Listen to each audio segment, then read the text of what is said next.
Let's begin. This is the EPL season preview, part 5. This is the end, the finale. I'm going to break down Sunderland. Finished in 17th place last year, just ahead of their arch rivals Newcastle United, who was relegated. I'm going to break down the newly promoted teams in Burnley. Championships. Champion? Fucking weird to say that, eh? Fucking championships champion. Middlesbrough finished 2nd place, and Hull City, who had the dramatic 1-0 win over Sheffield Wednesday at Wembley. Diame's beautiful strike. Too bad Hull supporters won't be seeing Diame do that anymore for the Hull City Tigers. And I'll get to Hull City in a little bit, but we're going to start off with Sunderland. Remember, you can find my work on Twitter at KJ_theblock. Find my work on my blog site, Kyle Johnston, theblock.wordpress.com. I provide many links here. Go click away. I got a few projects up my sleeve right now. But I'm here. I'm focusing on the EPL. I've been right into the Olympics. Just before I jump into the EPL, actually, I just want to say congratulations to the women's soccer team, the women's football team. Valiant effort. Germany was just too good today. It almost sucks that we ran into Germany earlier in the tournament and defeated them 2-1. I think it kind of gave Germany the shot in the arm. But Germany's a solid match. But fucking the big thing about Canada is we're always a fucking big mistake. We always have a big mistake up our sleeve in women's football, especially in the back four when it comes to big matches. And once again, it fucking hit us, and it fucking hit us hard. It was a fucking disaster. Germany sent a through ball in to the left side of our goal. The ball was rolling outside the 18-yard box. The ball was rolling towards the end line. The German striker ran after it. Kadisha Buchanan followed.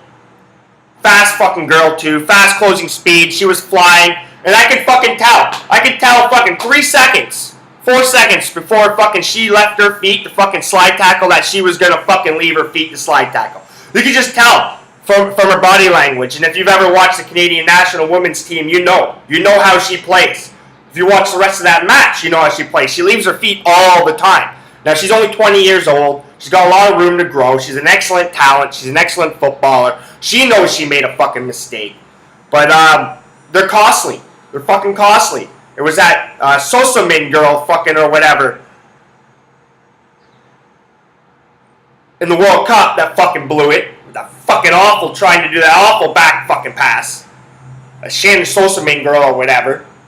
Quickly replaced. Never to be seen again. Fucking awful performance that was. And Buchanan, man, it was bad. It was awful. She tried to redeem herself. She had her she got her head onto a ball off a set piece, and the German player cleared it off the line. She tried to redeem herself. She's still a good player, but it was fucking uncalled for. She fucking blew it. Fucking blew that fucking call. She had no reason to fucking leave her feet. The German player was going nowhere. Nowhere. But is that the reason Canada lost? Not 100%. We had our chances. We had our opportunities, and we couldn't fucking bury them. Just couldn't fucking bury them. Sinclair was awfully quiet. Tancredi was awfully quiet. You see she was getting fucking frustrated. I don't know why Tancredi didn't switch over to the wing, as often I've seen her in this tournament. Let Sinclair go down the middle a few times. I would have changed up the formation at halftime into like a 4-4-2 diamond. And brought on that young girl, Rose, I think her name is, or something. The young African American girl, or she's 19 or 18 or something like that. She's got a lot of fucking power. Rose, I'm pretty sure. We ended up putting her on in like the 80th minute or something, putting her right up top. I would have brought her in and played on the left side. I would have took off Sophie Schmidt. She had an awful fucking game. I would have had Fleming on the right midfield, Rose chick or whatever, the young girl we have on the left, Scott in the holding position. I would have moved Tancredi, fucking number 10 role. More of a box-to-box, though. We would have told you got to play some fucking defense. I would have had fucking Becky Scott and Sinclair fucking leading the line. But it wasn't meant to be. And we'll leave it at that. We played for bronze. Brazil had a heartbreaking fucking loss themselves. They lost in a shootout to Sweden. I was all over Sweden in the shootout. Fucking shootout for a host nation is the fucking worst scenario ever, man. The fucking pressure on those girls. Taking penalty kicks at home, knowing the gold medal game's on the line. It's the fucking semifinals. I always find that the road team always has the advantage if they're going into penalty shootouts with the host nation. The fucking pressure is just huge. But alright, let's jump into the EPL here. We're going to break down Sunderland first. The Moisaya. David Moyes returns to the Premier League after fucking basically shitting the bed with Real Sociedad in La Liga. Like, I thought that was a weird fucking signing. I thought that Gary Neville was signing was weird as well. He had a little bit more, international experience, I guess, with the England team. But both were very fucking weird. I just don't see English players, British players really performing that well in La Liga. Gareth Bale is an exception. But David Moyes returns. He's dug into the Manchester pool. He's brought over Paddy McNair on a 4-year deal. He's brought over Adnan Januzaj on loan. Both players will have an impact on Sunderland this year. Adnan Januzaj brings the creativity that Sunderland desperately need in the middle of the pitch. I don't think Januzaj is a fucking winger. They're going to probably play him as a winger to start off with. I think Sunderland has enough wingers that'll be able to push Januzaj inside. With that, let me get his name fucking correct here.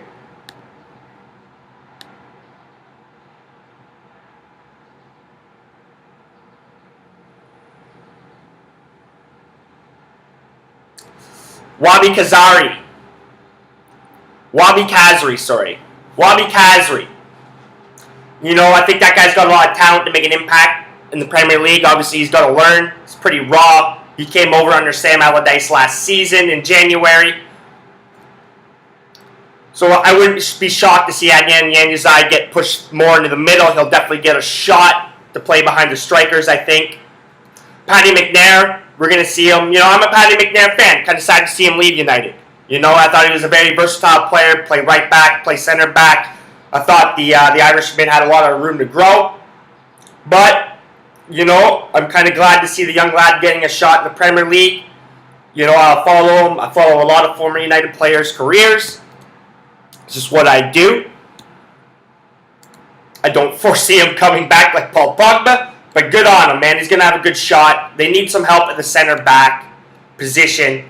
They were going with the old guards of Wes Brown and John O'Shea. Now, John O'Shea is still there. Still can contribute.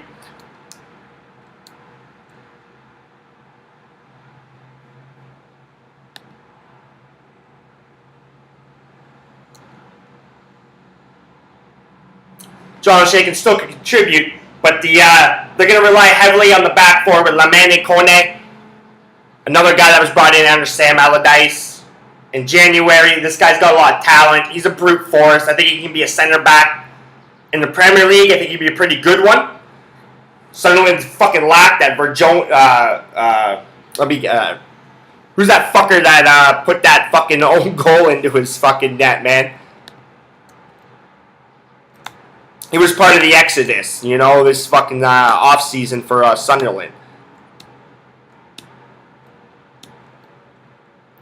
Santiago Virginie, that guy was horrendous. Absolutely horrendous. As a center back in the Premier League. Horrendous that they had to rely on him. So Kone's going to be solid. They definitely need a center back to complement him. Paddy McNair will definitely get a shot. But Pape Giabolgi Pape Giabolgi, he's a Senegalese center half, former Chelsea boy. He was brought over. He had a somewhat successful loan spell at Werder Bremen. He's a big lad. Between him and Paddy McNair, they'll get a shot to play beside Lamine Kone. Now Patrick Van Aanholt, he secures the right flank. Billy Jones, he's a trooper. He covers lots of blades of ground. He can play on the left flank as well. Donald Love is another young defender on the Sunderland books that will definitely get a run out. Former United player as well. Came over with Adnan Januzaj and Paddy McNair. There was a trio.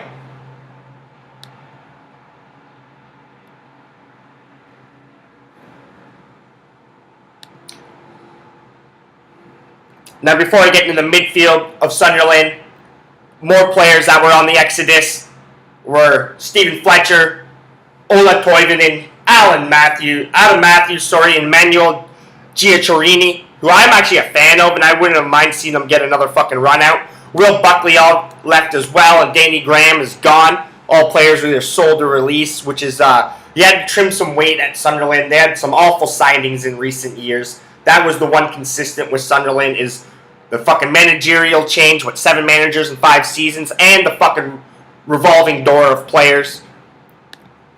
So take a look at the Sunderland midfield. You got your fucking captain, Lee Cattermole. You know he's going to fucking play. You know he's going to fucking be a heart and soul around there. You know he's going to pick up a red card or two. Be able to cover lots of blades of grass. He can play right in front of the defense. Jan Kirchhoff was another smart signing by Sam Allardyce. Brings some creativity, brings some patience and some calm and poise into that midfield. A little bit of steel. Obviously, you got Seb Larsson, one of my favorite set-piece players of all time. Beautiful boot on him. I'd love to be a center back getting on the end of some of his crosses. But the big question mark for Sunderland is Jack Rodwell. Can Jack Rodwell ever rediscover what he was when he was fucking playing for Everton under David Moyes? David Moyes, reunited. Feels so good. I look for Jack Rodwell to grow, to rediscover his form. I don't think he's ever going to be quite the player we thought he was going to be, but he's definitely a holding midfielder or a box-to-box midfielder in the Premier League. He's got the talent in his boots to do it. England would love to see him do it.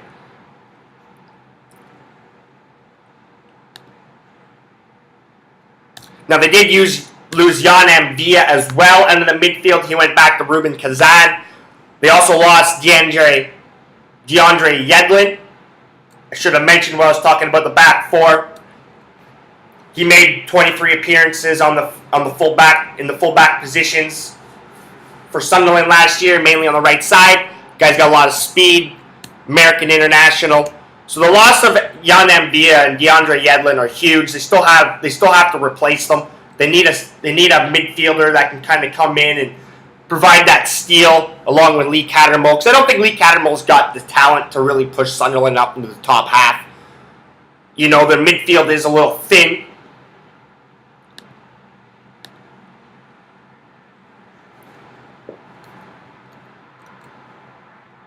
An interesting player, though, for Sunderland is the Swedish 17-year-old Joel Asaro. He can play in the wing role, kind of playing a number 10 role, kind of playing a false number 9 role up front. He's versatile. He's got a lot of attacking talent in his boots. He's young. Will David Moyes give him a shot? David Moyes isn't afraid to give youngsters a shot. That's something that Sunderland fans and supporters should still be excited about. So I wouldn't be shocked to see Joel Asaro get a run out in a few games early on in the season to see what he's really all about. Because Jermaine Defoe, you're going to be relying on him to lead the line and score goals.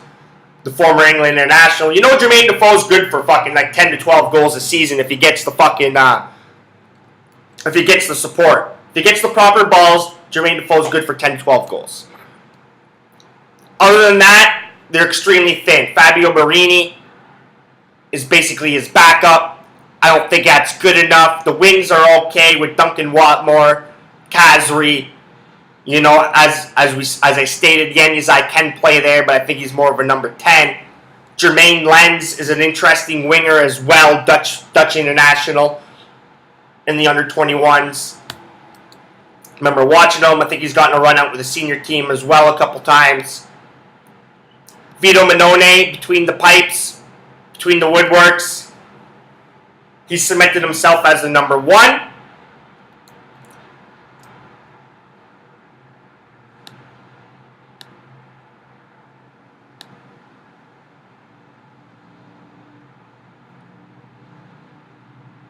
So just before I get off Sunderland, we'll take a look at what some of the bookmakers have them at.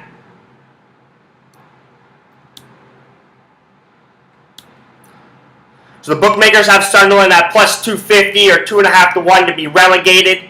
You know, there's some value in there, obviously, as I stated in my last podcast. For the clubs to be relegated, I'm really looking at Hull, Burnley, then either Crystal Palace or Swansea. I think Palace and Swansea are the real fucking value, but Sunderland and West Brom, they're going to struggle to score goals. And as I stated, you need goals to survive at the bottom of the table. But I think David Moyes is going to be able to put his touch on it. I think they're going to be able to get a couple more players into the Stadium of Lights. I have Sunderland finishing,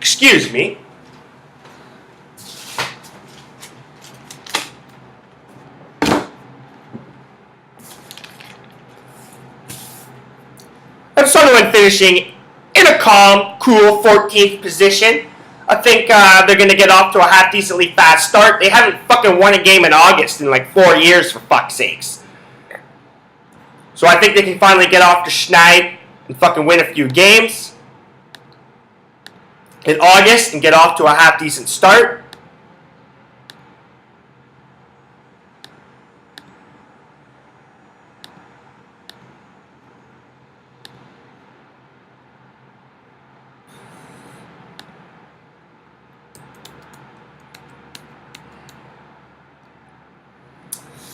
Now, they opened up the campaign against Manchester City in Manchester. That's a tough task for fucking anybody, especially a new manager coming in.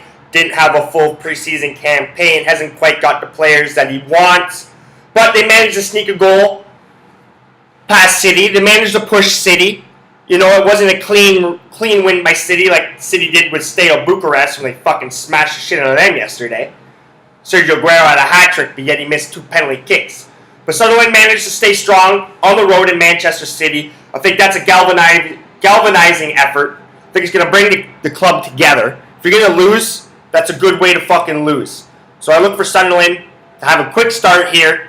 Look for David Moyes to sprinkle a little bit of his magic. And I think Sunderland is going to finish 14th in the Premier League. Now we can move on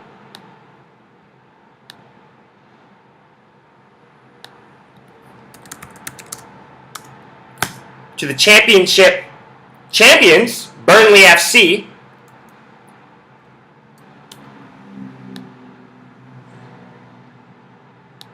Managed by Sean Dyche. One of the better young managers in the game, I do believe. He's been on the ups and downs. He's been on the yo-yo train that is Burnley. They were in the Premier League 2014-15, and yet they were relegated. They only tallied 28 goals that season. But yet, Burnley sit here, a weaker squad than they were, that won the championship.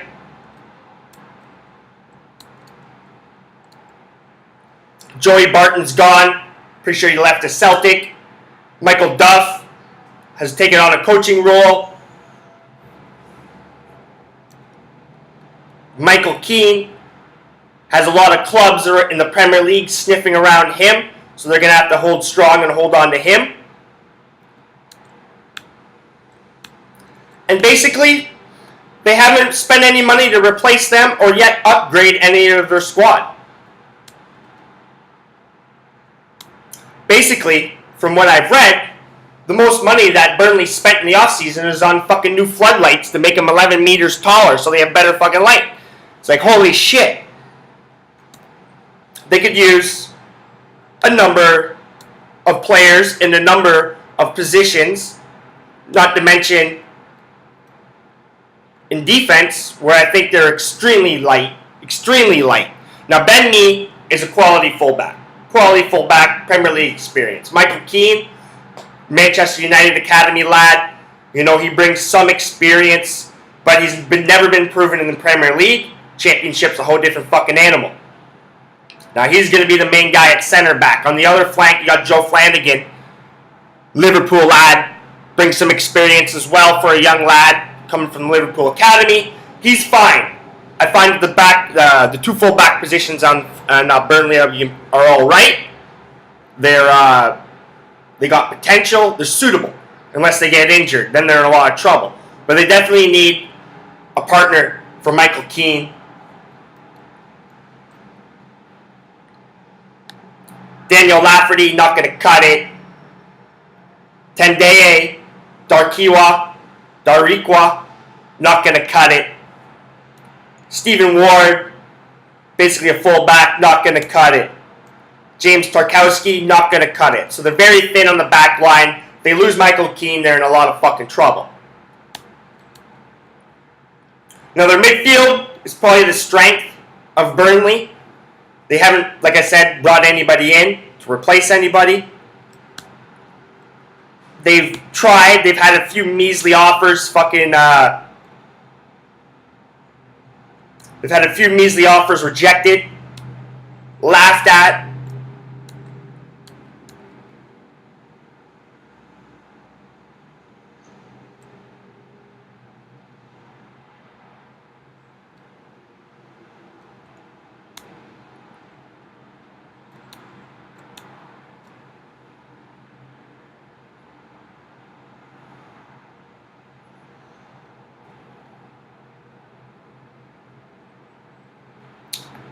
Yeah, so they tried to get Jeff Hendrick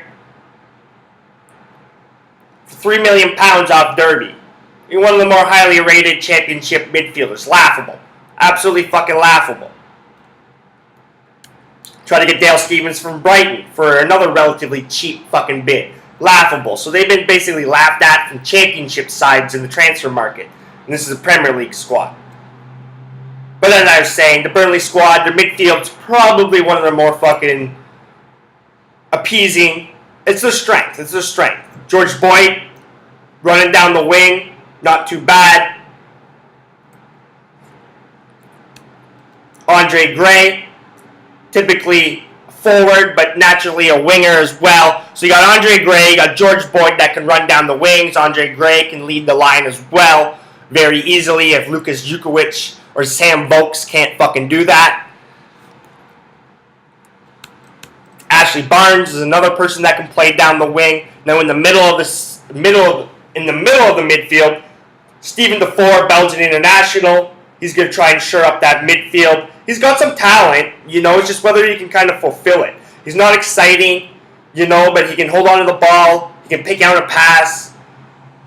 Johan Gudmundsson, pretty sure Icelandic international. He's going to provide a lot of pace. Obviously, if you watch the Iceland international team, man, they're going to provide a lot of fucking pace. Dean Marney, Michael Knightley, some typical British talent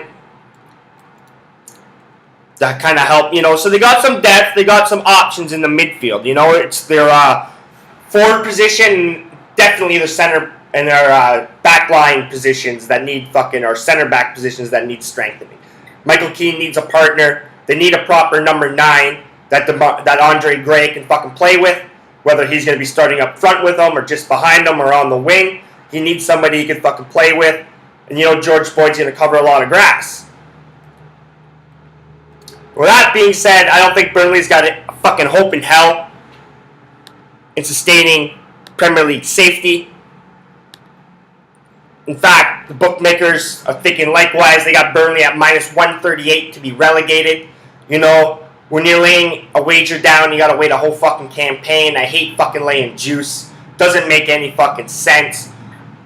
But Burnley to be relegated is minus 138. I agree with the bookmakers. I have Burnley finishing in 19th position, just ahead of Hull. Hull, Burnley, flip-flop back, forth, whatever. They're both gonna miss. I think they're both gonna finish 19th, 20th, whatever. And then you're gonna have the battle between Swansea, Palace, West Brom, possibly Sunderland for safety, not to end up in that 18th position. But for Sean Dyche's sake, I hope that he fucking has that he's given some cash to spend. He's kind of given his owners the wink, wink, nudge, nudge. Like, look, man, we need to fucking spend a little bit.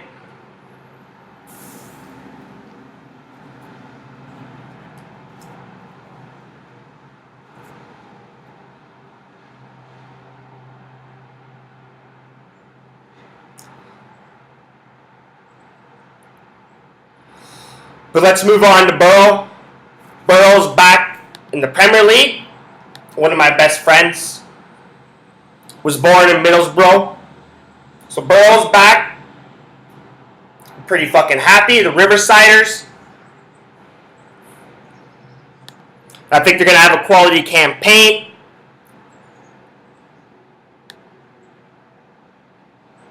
Now, a lot of people might not be a fan of Aitor Karanka, but I'm a big fan of Aitor Karanka and his tactics and how he goes about his business. He's a no-nonsense kind of manager. I think he's a player's manager, even though he had a fucking massive bust up with first-team players. But I think he'll go to the fucking wall for him. The guy wants to fucking win. He's Jose Mourinho's former right-hand man at Real Madrid. So the guy knows what he's doing. He's a defensive manager, much like Mourinho. A counter-attacking manager, much like Mourinho. They may not be sexy on the eye sometimes, but results is all that matters for Karanka. And Middlesbrough supporters should be quite pleased with the success that Karanka has brought to the club. Now, like I said, he had a massive fucking bust up that led to a one-game suspension, that led to defeat at Carlton. Middlesbrough's owner, Steve Gibson, reappointed him, and the rest is fucking basically history. Some people say, hey, maybe it was for the best. It kind of cleared the air. They got, both sides got to say what they wanted to say, or all three sides got to say what they wanted to say. Fix the cracks, Fix the foundation rather than just going and buying and shooting a nice, shiny new car to put in the driveway to make it feel better. They actually went and fixed the foundation. Now, part of it is Karanka. He's no bullshit manager, He's sitting Stuart Downing and Jordan Rhodes on the bench saying, hey, man, they're just not my type of players. They're not my preferred players. So basically, that's led to a mass signing, an overhaul in the offseason for Borough. They brought in 9 new players. A couple of very interesting players, to say the least. Brought in Martin de Roon, a Dutchman from Atalanta, to help secure the back line. Sorry, not help secure the back line. Will help secure the midfield right in front of the back line. Yeah, he's more of a box-to-boxer, actually. He's more of a box-to-box. I'll probably rely on Grant Ledbetter or Adam Clayton to sit right in front of the back four. They'll probably let Martin de Roon kind of roam a little bit more. The Dutch midfielder go box-to-box. He's not your prototypical attacking midfielder. He's going to get back and cover the blades of grass on the fence. He can pick out a pass or two. He's going to create a lot of competition in the midfield, put it that way. Now, Gaston Ramirez has secured a permanent move, and he's going to resume his number 10 role behind Negrado, who I'll get to in a second. Now, he had a pretty good campaign with Borough last year. It's nice to see him overcome some of his injuries that he had with Southampton. Guy's got a lot of talent in his boots. He's going to help Negrado find the back of the net immensely. I think they'll be able to create a nice little chemistry between the two. As we see, Negrado got his head onto a ball in the opening match of the season. That saw Borough draw Stoke in the opening match day 1. So it's not a bad start. It's always good to start the campaign with points, whether it's 1 point, whether it's 3 points. You just kind of want to avoid the loss early on in the season, kind of get the ball rolling. So Negrado got his head onto a ball. Not too bad. Obviously, Manchester City flop. He went back to Valencia and flopped there as well. He's got a £9 million permanent move hanging in this deal.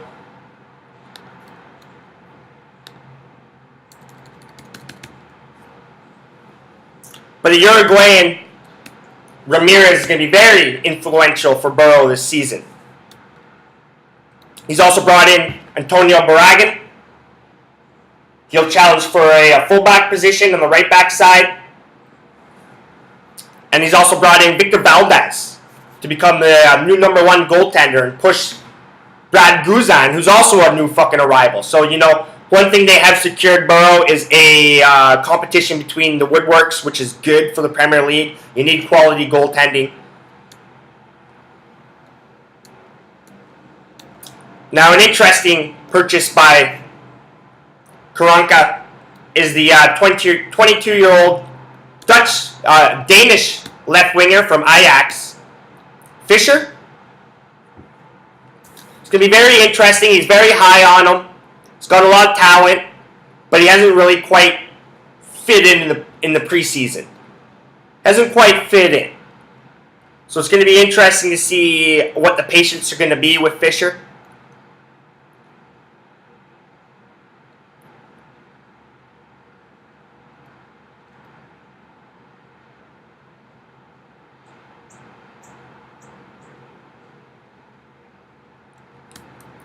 And he seems to be Stuart Downing's legitimate threat. So you got Stuart Downing. So you know what I mean? You got Negrado up front. You got Gaston Ramirez behind him. You're either going to have Stuart Downing or Fischer on the left-hand side.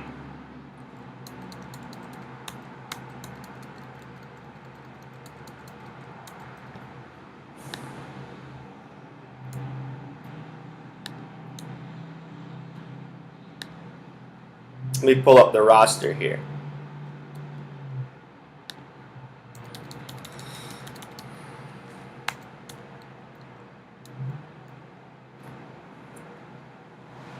So you got Christian Stuani possibly coming, you know, on the right flank.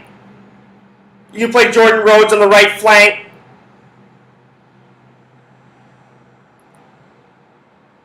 So they got options up front, and they got options in the midfield as well. Like I said, they're going to have Adam Clayton and Ledbetter battling out for the holding midfield position.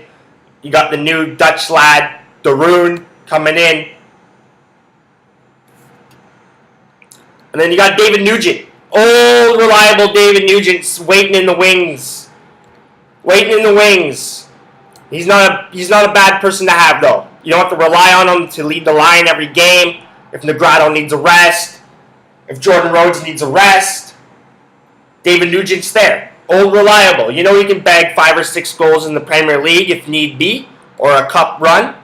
So Middlesbrough, in my opinion, is pretty solid. They got a solid manager that knows how to manage, that wants to win, that knows how not to lose in key matches, which is going to be vital for Middlesbrough.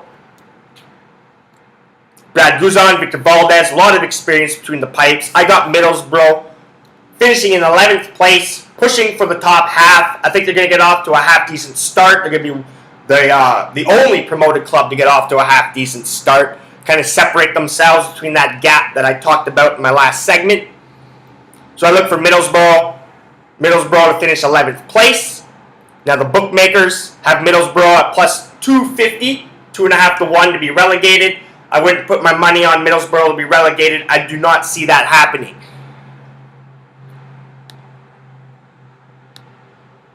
And finally,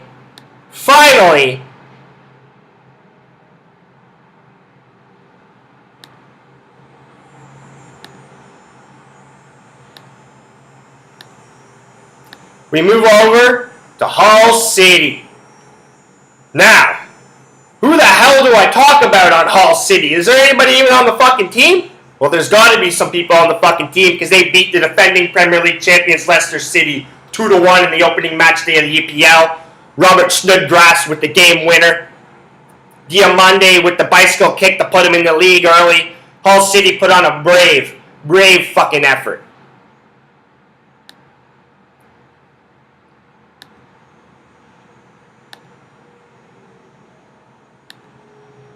I just closed the page that I didn't want to close.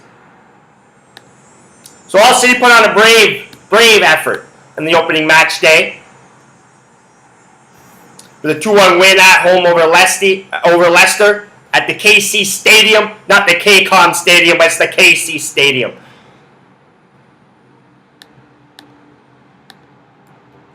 So, where do I begin? Where do I begin? So basically the owner, Ihab Alum, is sick. And his kids are running the squad, and his kids don't know what the fuck they're doing. Not to say that Ihab Alum knew what he was doing either, because he wanted to change the name to Hull Tigers, and that fucking put a huge division in the supporters. You know, the majority of the supporters that didn't want the name changed won outright, won anyways. Obviously, they won because the FA said, fuck you, you can't fucking do this. You just can't come in and change the name like that. That's not going to fly. We have a business and a league to protect.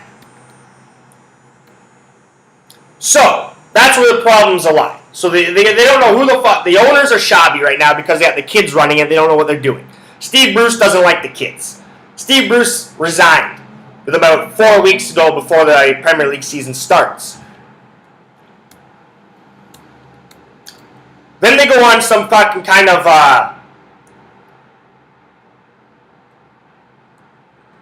they call it smoke and mirrors. I call it like a fucking what are those fucking treasure hunt? You know what I mean? Scavenger hunt. They went on a scavenger hunt, somewhat of a fake romance with Chris Coleman, the Wales coach, thinking he's gonna fucking leave Wales after the success that he just had with Wales to come coach Hull City, who's in fucking shambles. They're idiots. So they wasted time on that. They haven't signed fucking anybody. In fact, they've lost players. They had, 12 senior players fit for match day 1? In the preseason, they had 9 or 10 senior players fit. Unfucking believable. Will Mannion, 18-year-old from Wimbledon, is their only fucking signing this season.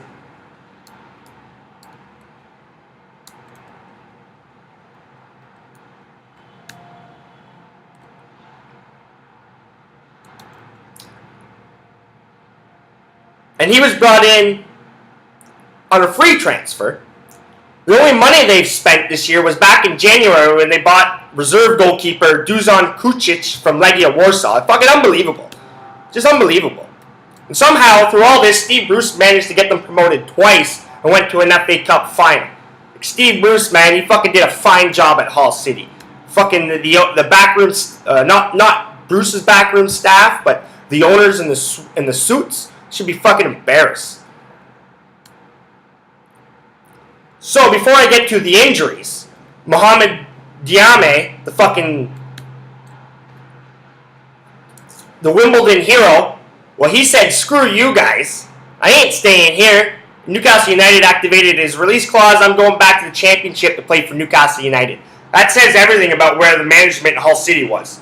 That the fact that their best player, guy that kind of put the team on the shoulders in the midfield, played a lot of minutes last year, said, screw you guys, even though you're in the Premier League now. I'm going to go back to the championship with Newcastle United. Now they got Harry Maguire, one of their promising young center backs, who's not injured. Little banged up. He's starting to get his head turned by Premier League clubs, such as Middlesbrough, saying, hey man, do I get the hell out of this shit show too? Then, we got the injuries to Michael Dawson, center back, Alan McGregor, goalkeeper, Alex Bruce, center back, Moses Arubaje, their fucking fullback. Basically, the back line is gone. The whole back line is gone, Hull City. Their best midfielder is gone. Their manager's gone. The owners don't know what they're doing. They're in a lot of trouble, and that being said, they somehow take 3 points away from the champions, Leicester. They let Sano Aluku leave on free transfer. They just released him.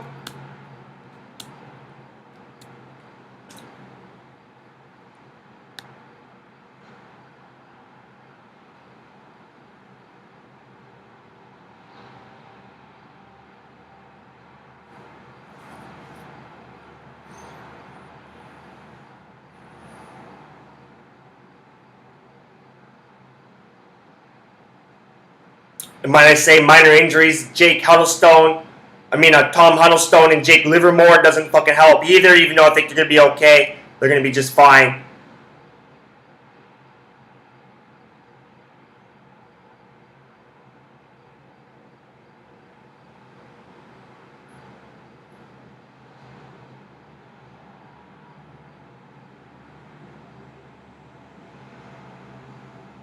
just searching for something here, something that just kind of slipped my mind.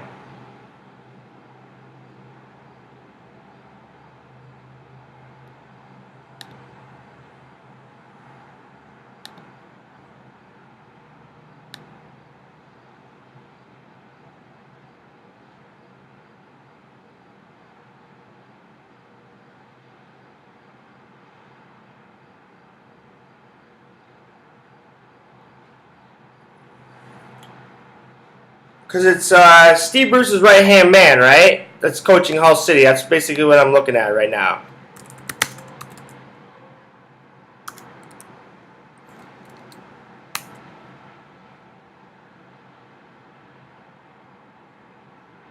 Yeah, so Mike Phelan.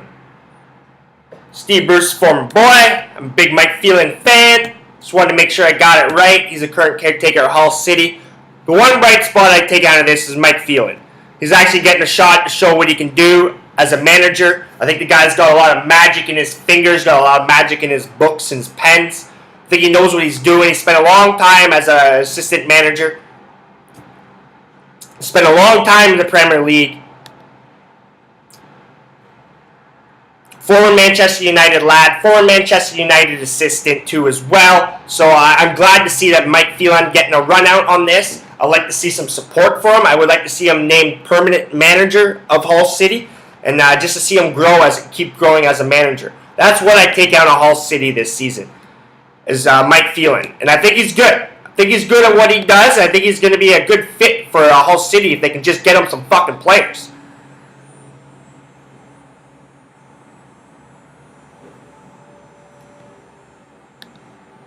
And I don't want to waste a whole lot of time on Hull City.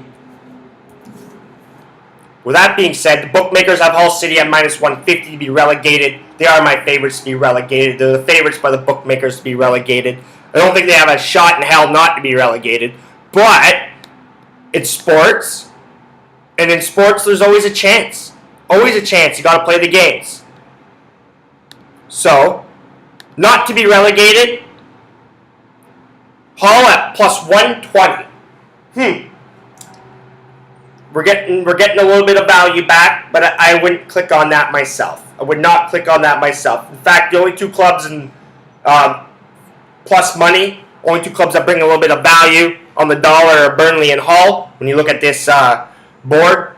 So I haven't been clicking on this too much. Like I stated, I think Hull City finished 20th, Burnley finished 19th, Crystal Palace finished 18th, Swansea City barely survives in 17th. They got Middlesbrough in 11th. So I'm glad you could join me for my season preview here. Like I said, keep an eye out for my EPL Weekend Rewind every Monday night, Tuesday morning. Starting this match day coming up, we'll have a complete review of what happened in the EPL, all the exciting quotes, best goals, possessions, shots, a little bit of stats. Remember, you can find my work on Twitter at KJ_TheBlock. Find my work on my blog site, KyleJohnsonTheBlock.wordpress.com. Enjoy the Olympics. Follow me on Twitter. I'll be laying down some more sports picks throughout the Olympics. We've been fucking on a nice little streak right now, so come join the fucking party. And remember, if you're not laying the money down the table, you're not winning.